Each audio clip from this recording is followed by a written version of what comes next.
আসসালামু আলাইকুম। Crown cement সকালের খবরে আমন্ত্রণ জানাচ্ছি আমি মোর্শেদ শোভন। রাজধানীতে বিয়াম ফাউন্ডেশনের প্রশিক্ষণ কেন্দ্র ও অডিটোরিয়াম ভবনের ভিত্তিপ্রস্তর স্থাপন করতে যাচ্ছেন প্রধানমন্ত্রী তারেক রহমান। কিছুক্ষণের মধ্যেই তিনি এই ভিত্তিপ্রস্তর স্থাপন করবেন। প্রধানমন্ত্রীর deputy press secretary Shujauddaula Sujan Mahmud এ তথ্য নিশ্চিত করেছেন। নতুন এই ভবনটি নির্মিত হলে বিয়াম ফাউন্ডেশনের প্রশিক্ষণ কার্যক্রম এবং প্রশাসনিক সক্ষমতা আরও বৃদ্ধি পাবে বলে আশা করা যাচ্ছে।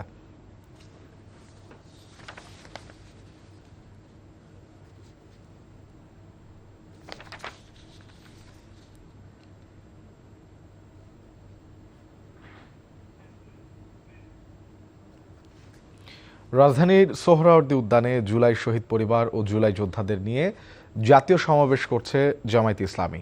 সকাল থেকেই দেশের বিভিন্ন জায়গা থেকে জুলাই যোদ্ধা এবং জুলাই পরিবারের সদস্যরা আসছে সমাবেশ স্থলে। গণভোটের রায় বাস্তবায়ন, সংবিধান সংস্কার এবং জুলাই সনদকে সংবিধানে অন্তর্ভুক্ত করার দাবিতে আয়োজিত এই সমাবেশে উপস্থিত থাকবেন জাতীয় সংসদের বিরোধী দলীয় নেতা ও জামায়াত আমির ডাক্তার শফিকুর রহমান সহ 11 দলীয় জোটের শীর্ষ নেতারা। জোটের ধারাবাহিক কর্মসূচির অংশ হিসেবে এই সমাবেশ করছে জামায়াত।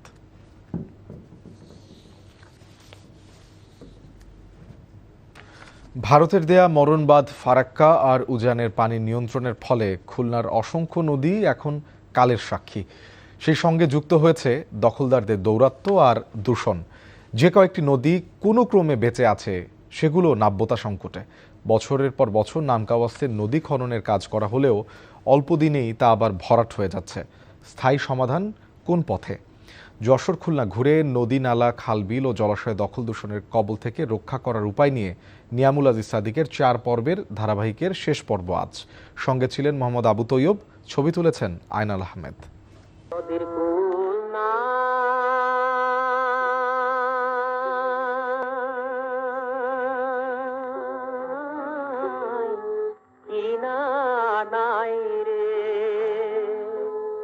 শিল্পীর কণ্ঠে নদীর যে বিশালতা ফুটে উঠেছিল তা এখন দূর অতীত।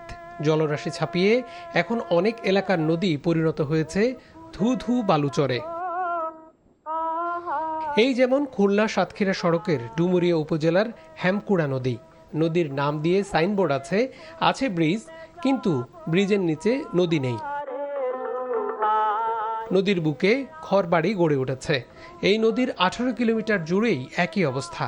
আগে ওখানে খাল ছিল, নৌকো চলছে, খালে সোর্স ছিল, তো এই সুইচ গেটার পর তো খালের লোকজন চলে না। এক সময়ের প্রমত্তা শোলমারিও এখন সরু খাল। কয়েক দশক আগেও যে পথ দিয়ে বড় বড় জাহাজ চলাচল করত, সে পথ এখন গবাদি পশুর চারণভূমি।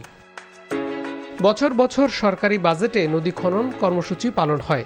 লোক দেখানো যেটুকু খনন কাজ হয়, সে খননের মাটি ও বালু রাখা হয় নদীর তীরে। ফলে বৃষ্টি হলে সে মাটি গড়িয়ে পড়ে নদীতে।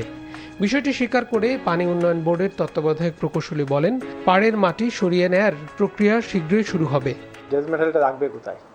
রাখতে হলে অনেক সারাউন্ডিং এলাকা লাগে, বিশেষ করে এখানে অনেক আরবান এলাকা আছে, অনেক জায়গায় হাট আছে, বাজার আছে, সব জায়গায় তো আমি মেটেরিয়ালটা রাখতে পারবো না। এক্সকেভেটরের মাটি খননকে নদী পাড়ে যেভাবে রাখা যায়, ড্রেস করে কিন্তু নদী পাড়ে রাখা যায় না। ওই দিন আলাদা একটা মানে ডাইট করতে হয়, একটা এরিয়া সিলেক্ট করতে হয়, যেটা সব জায়গায় সম্ভব না। কোনোভাবেই খালের পাড়ে এই মাটিটাকে জমা করা যাবে না, কারণ খালের পাড়ে যখন জমা হয় তখন এটা ধুয়ে আবার খালের মধ্যেই পড়ে।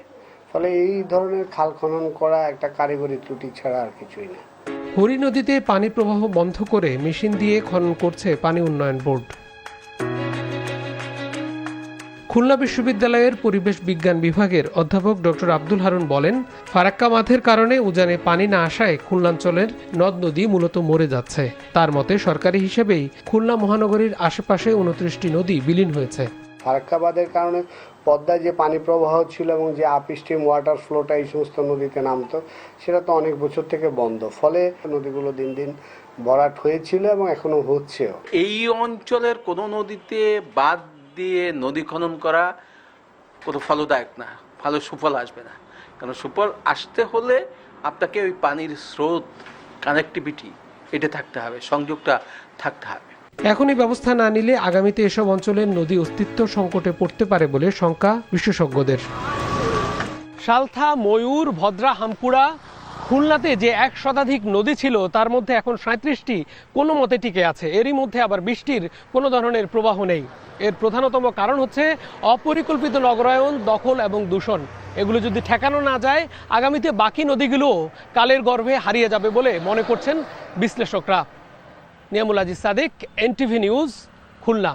সকালের খবর এইটুকুই। এই খবরের ভিডিও সহ আপডেট জানতে ভিজিট করুন NTV অনলাইন www.ntvbd.com। এছাড়াও NTVর জনপ্রিয় সব অনুষ্ঠান ও খবরের আপডেট জানতে ভিজিট করুন আমাদের ইউটিউব ও ভেরিফাইড ফেসবুক পেজ। 12টায় মধ্যাহ্নের খবর দেখার আমন্ত্রণ রইল। ধন্যবাদ সবাইকে।